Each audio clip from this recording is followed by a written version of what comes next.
Very good morning to all. So now the Madras High Court recruitment. So Madras High Court recruitment, High Court recruitmentல office assistant, சோபிதார், residence assistant சொல்லிட்டு பல விதமான பணியிடங்களுக்கான அந்த examination நடத்தி கிட்டத்தட்ட 2 வருடங்கள் ஆகுது.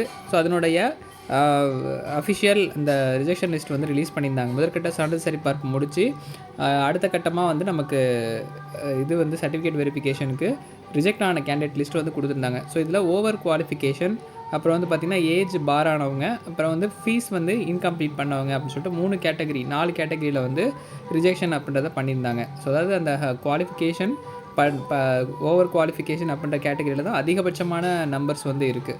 ஸோ இதில் நிறைய மாணவர்களுக்கு ஒரு அதிருப்தி ஏற்பட்டிருந்தது. நிறைய பேர் மெயிலும் உயர்நீதிமன்ற ஆட்சியர் முகமைக்கு பண்ணியிருக்காங்க. ஸோ அவங்க சைட்லேருந்து எந்தவித ரிப்ளையும் சம் கேண்டிடேட்ஸ்க்கு கொடுக்கல. ஸோ இருந்துமே நிறைய மாணவர்கள் ஏதாச்சும் இது சம்மந்தமாக சொல்லுங்கள் சார், என்னென்னு எங்களுக்கு ஐடியா கொடுங்கன்னு சொல்லி கேட்டிருந்தீங்க. ஸோ அவங்க ஒரு செட் ஆஃப் இது வச்சுருப்பாங்க. செட் ஆஃப் ரெக்ரூட்மெண்ட்டுக்கான ரூல்ஸ் அண்ட் ரெகுலேஷன்ஸ் வச்சுருப்பாங்க. ஸோ அதை ஃபாலோ பண்ணி தான் இந்த ரிஜெக்ஷன் அப்படின்றது இருந்திருக்கும். ஸோ இதில் நான் ஐடி தான் படிச்சிருக்கேன், நான் டிப்ளமோ தான் படிச்சிருக்கேன் அப்படின்னு சொல்லி நிறைய ஸ்டூடெண்ட்ஸ் சொல்கிறீங்க. ஸோ தொழில்முறை கல்வி, ஸோ எஜுகேஷனல் குவாலிஃபிகேஷன் பார்க்கும்போது தொழில்முறை கல்வி அவங்க எடுத்துக்கல அப்படின்றத நோட்டிஃபிகேஷனை சொல்லியிருந்தாங்கன்னா இது கொஞ்சம் ப்ராப்ளம்ஸ் இல்லாமல் இருந்திருக்கும். டேரெக்டாகவே அவங்க இது மூலியமாக அந்த எக்ஸ்ப்ளோர் பண்ணாதது நிறைய மாணவர்களுக்கு ஒரு அதிருப்தி அப்படின்றது நம்ம அது மூலியமாக தெரிஞ்சுக்கலாம்.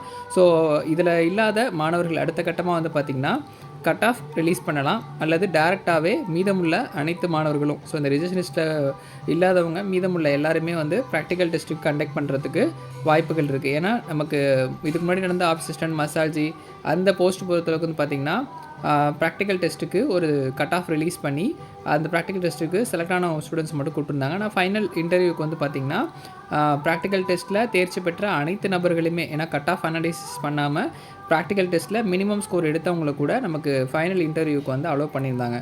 ஸோ அந்த மாதிரி கூட இதில் ஒரு ரவுண்டு அப்படி இருக்கிறதுனால மேக்ஸிமம் எல்லா நபர்களையுமே, அந்த ரிஜெக்ஷனிஸ்ட்டை இல்லாத அனைத்து நபர்களையுமே 2வது ரவுண்டான ப்ராக்டிக்கல் டெஸ்ட்டுக்கும் அந்த சர்டிஃபிகேட் வெரிஃபிகேஷனுக்கும் அலோவ் பண்ணலாம் அப்படின்றது என்னுடைய தனிப்பட்ட எக்ஸ்பெக்டேஷன். கண்டிப்பாக அப்படி தான் பண்ணுவாங்க இந்த வாரத்துக்குள்ளார.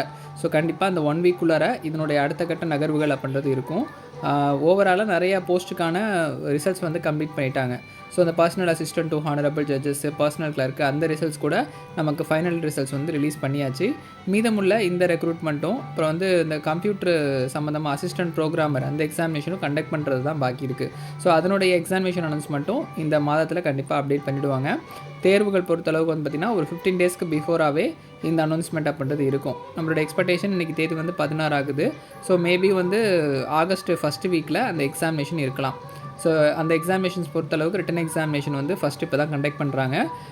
ஹைகோர்ட்டுக்கான இந்த ப்ராக்டிக்கல் டெஸ்ட்டும் நமக்கு ஆகஸ்ட் மாதம் நகர்றதுக்கான வாய்ப்புகள் இருக்குது. ஸோ ஃபஸ்ட் வீக்கில் அந்த டெஸ்ட்டை கண்டக்ட் பண்ணாங்கன்னா ஒரு 15-20 நாட்களுக்குள்ளே அடுத்த கட்ட ரிசல்ட்ஸையும் அப்டேட் பண்ணிவிடுவாங்க.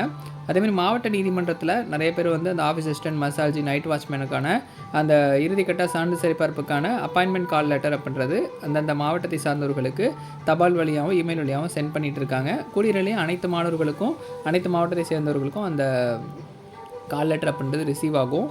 ஸோ இந்த மாதம் ஃபுல்லாகவே அந்த ப்ராசஸ் கம்ப்ளீட் ஆகுது. ஆகஸ்ட்டில் தான் அவங்களுக்கான ஜாயினிங் இருக்கிற மாதிரி தெரியுது இப்போ வரைக்கும். ஸோ இந்த 16 தேதி ஆயிடுச்சு அப்படின்றப்ப நமக்கு ரிசல்ட்ஸ் போன மாதம் 24ஆம் தேதி அப்போ ரிசல்ட்ஸ் விட்டுருந்தாங்க. ஸோ அதற்கு பிறகு இந்த தேதி வரைக்கும் நிறைய மாவட்டங்களுக்கு கால் லெட்டரை ரிசீவ் ஆகலை. ஸோ அவங்களுடைய பர்சனல் வெரிஃபிகேஷன் அப்படின்றது போயிட்டுருக்கு. ஸோ அதனால் அதை கம்ப்ளீட் பண்ணதுக்கப்புறம் இண்டிவிஜுவலாக ஒரு மாணவர்களுக்கும் வரும். ஸோ கால் லெட்டர் ரிசீவ் பண்ண பிறகு அந்த அப்பாயின்மெண்ட்டுக்கான பணிகள் அப்படின்றது நடக்கும். ஸோ ஓவராலாக ஒரே ஒரு மாவட்டத்தில் மட்டும்தான் இப்போதைக்கு ஜாயினிங் ப்ராசஸ் நடந்து அவங்க வேலையில் ஜாயின் பண்ணியிருக்காங்க. திருவாரூர் மாவட்டத்தில் மட்டும் இந்த ஆஃபீஸ் அசிஸ்டண்ட்டு, அந்த காப்பி அட்டெண்டரு மிச்ச போஸ்ட்டுக்கு ஜாயின் பண்ணியிருக்காங்க. ஸோ மாணவர்களுக்கு என்ன விதமான ஒர்க் கொடுக்குறாங்க, ஸோ ரெகுலராக அவங்க ஒர்க் நேச்சர் என்னன்றதெல்லாம் தொடர்ந்து அடுத்த வீடியோவில் நம்ம பார்க்கலாம். ஸோ அந்த திருவாரூர் மாவட்டத்தில் ஜாயின் பண்ணவங்க ஓரளவுக்கு இப்போ அந்த புரிதல் வேலை சம்மந்தமாக தெரிஞ்சிருக்கும்.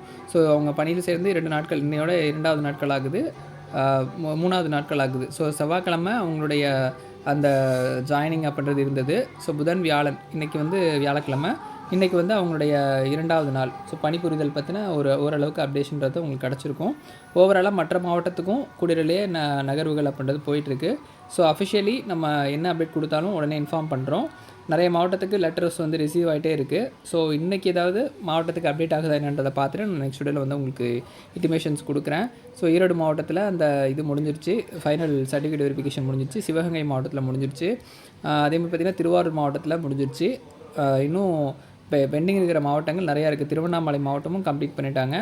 இன்னும் விழுப்புரம், அப்புறம் வந்து தஞ்சாவூர், அப்புறம் வந்து பார்த்திங்கன்னா செங்கல்பட்டு, இந்த மாதிரி மாவட்டங்களில் ஒரு மாவட்டத்துக்கும் லெட்டர்ஸ் அப்படின்றது கொஞ்சம் கொஞ்சமாக வந்துட்டுருக்கு.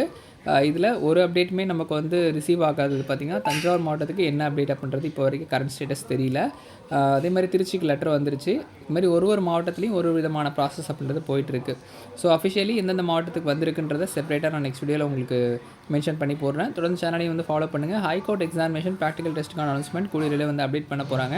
ஸோ அந்த இன்ஃபர்மேஷனை ஷேர் பண்ணிட்டு போல தான் அந்த வீடியோ. ஸோ அந்த ப்ராக்டிகல் டெஸ்ட்டுக்கு ரெடியாக இருக்கிற மாணவர்கள் கொஞ்சம் உங்களை நீங்கள் வந்து தயார்படுத்திக்கோங்க. என்னென்ன மாதிரியான ப்ராக்டிகல்ஸ் கண்டக்ட் பண்ணுவாங்கன்றத உயர்நீதிமன்ற ஆட்சியர் முகமே வந்து ஆல்ரெடி கொடுத்துருக்காங்க. அதை வச்சு நம்ம என்னென்ன மாதிரி ப்ரிப்பரேஷன் பண்ணலான்றதை நான் அடுத்த வீடியோவில் சொல்கிறேன். நன்றி, வணக்கம்.